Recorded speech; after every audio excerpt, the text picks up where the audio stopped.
All right, guys, I'm just gonna start this off. It's first thing in the morning on Wednesday, October 9th, here in Florida. They're talking landfall tonight about 11 p.m. Noon to 2 o'clock today, they're talking about major winds hitting, and by 7:30 tonight, hurricane force winds hitting. So I'm just going to document this, like I said on my other channel. Put everything over here, step by step. See what we... It's supposed to be worse than Ian. I posted Ian on here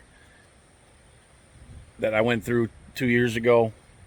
I had it on my other channel, but, you know, long story short, I'm a car channel. And when I put the hurricane thing on there, it was so popular that YouTube only showed my car stuff to hurricane and storm chasers and National Geographic people. So it's destroying my channel. I took it off, and I still have friends and family up north that like to see it. Haven't seen it, so I posted it when I put this channel together for Ian here, or for Milton here. I put it on there so you can see what we went through 2 years ago. This is supposed to be worse. And according to the news just recently, it moved down 10-15 miles. It's going to be going towards Sarasota at this point. That's the newest update. They're not going to know anything until 2 hours before landfall, for sure, concrete. You can see back here all these dead trees. How do you do backwards? These dead trees back here. Those are all from Ian. So they've had 2 years to dry out and get really dangerous. And they're all big enough, tall enough that if they don't snap off and they just fall over, they're hitting the house. Last time, the wind was blowing that way. Okay? I'll turn you around. Last time the wind was coming from that direction, blowing that direction. So everything was blowing away from our house.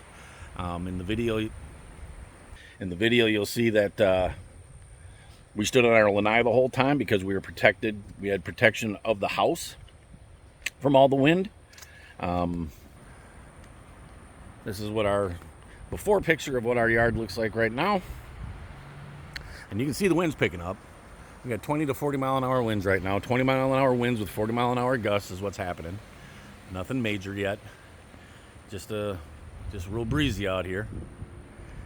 And I just want to get a before.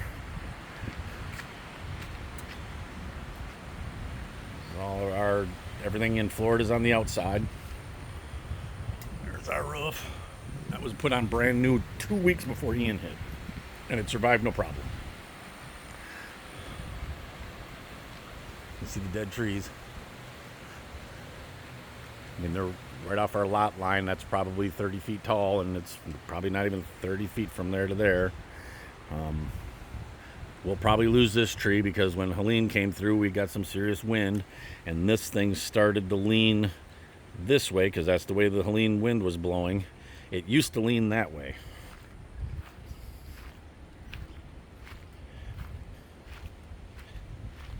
And now you can see it used to lean this way before Helene. Helene was 100 miles north of us, but the winds were 70, 80 mile an hour, and it pushed this way, which means when the winds come now, this puppy's going over. Hopefully it just goes over and lays here and doesn't go on the roof. You can see this was all knocked down. That was all knocked down because that broke off during Helene and smashed all that down. We had to clean all that up. Yeah. Got some stuff to barricade up in there. We stood in there last time, but this time the wind is going to be blowing right in there. It's basically going to be blowing that way, possibly sometimes during that way, because that is due north. And the wind's going to be blowing anywhere from there to there. So that's the update I'm giving you. It's what I know so far. I'm no expert. I moved down here a year before Ian, so I've been through 2 hurricanes when I lived in Charleston, South Carolina, and one so far down here, and then Helene, we got the tail end of that, which is just, whatever.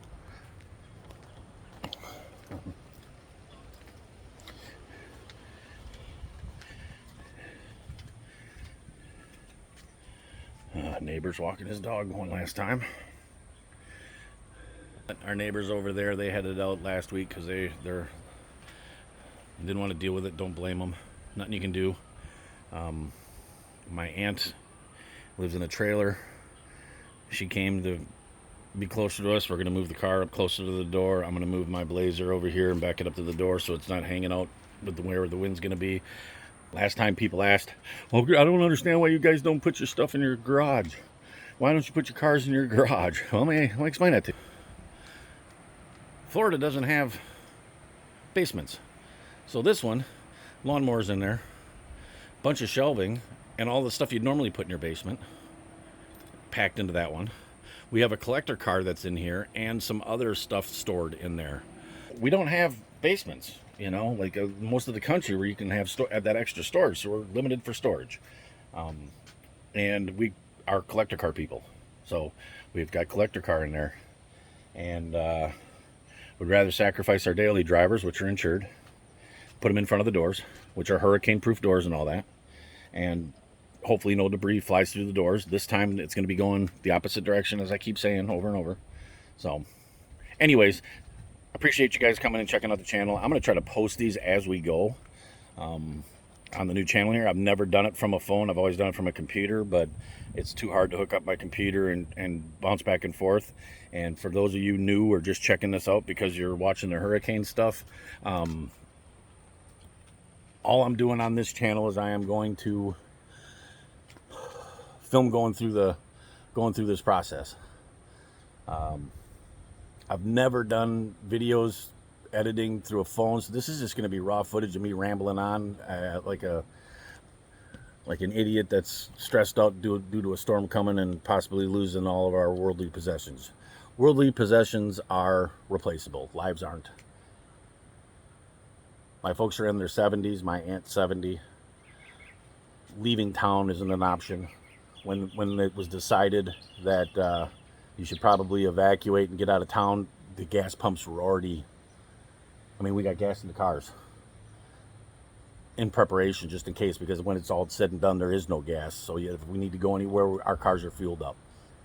But to leave town, last night there was a report that came out that people made it 100 miles, and because the traffic is so strong that they're running out of gas waiting in line on the interstates, and there's no gas at any of the pumps. So what are we going to do? Drive up there, run out, and have my 70-year-old parents walk 10 miles to safety? And where would that safety be? You're stuck on the interstate. So there is no evacuating unless you've got a lot of money and you can do it a week or two ahead of time. Oh, there's a hurricane possibly coming next week. Let's get out of Dodge now and go stay in a hotel. Not everybody can afford that. But when they finally said, get out of Dodge and go, if you ain't the first one on the road, you're running out of fuel on the road. As I was getting fuel for my Blazer and filling up a couple of gas cans, they put a cone behind me and said no more gas for anybody because we're saving it for emergency crews and the repair crews when the storm's done. So I mean, I was literally in the line that I was in, I was the last car to get gas, and that was Monday morning. That was yesterday morning, sorry, Tuesday morning at 6:30 in the morning. I was waiting in line for gas. 25 people behind me, they told them all to leave. So yeah, evacuating isn't an option. And not feasible for most people. So we're riding it out. That's what we're doing. Pray the good Lord protects us and keeps an eye on us. And all of you out there, pray for us. Not just me, but all of Florida. That we survive this and that everybody makes it through safe. And I'll just be doing regular updates. As soon as I'm done with this, I'm going to go on the app or whatever on my phone and see what it takes just to go ahead and post it. And I'm going to keep posting it. I want to do lives. But you have to have 50 subscribers to do lives. And I just made this channel on Monday and I have no subscribers. I'm not doing the subscriber thing for any other reason, to build a channel, to do all that stuff. I mean, that's fine and dandy if this blows up and becomes that, whatever. That's not what this channel's about. I'm just documenting for my friends and family back home, and for those people that are interested in what happens to somebody in a storm. I'm just going to keep documenting as the winds pick up, as we see things happening, as things get more intense, as the world changes around us for the next 24 hours. But it'd be cool if I could do the vertical lives, and they would stream. Oh, it's starting to rain, and they would stream live. Look at how fast those clouds are moving. I don't know if the camera picks it up, but them puppies are cooking.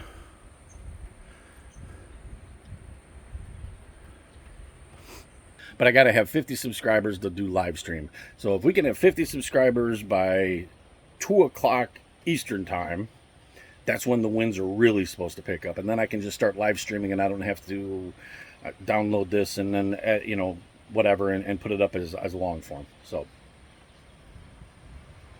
wish us luck, guys. Corey, I'm out.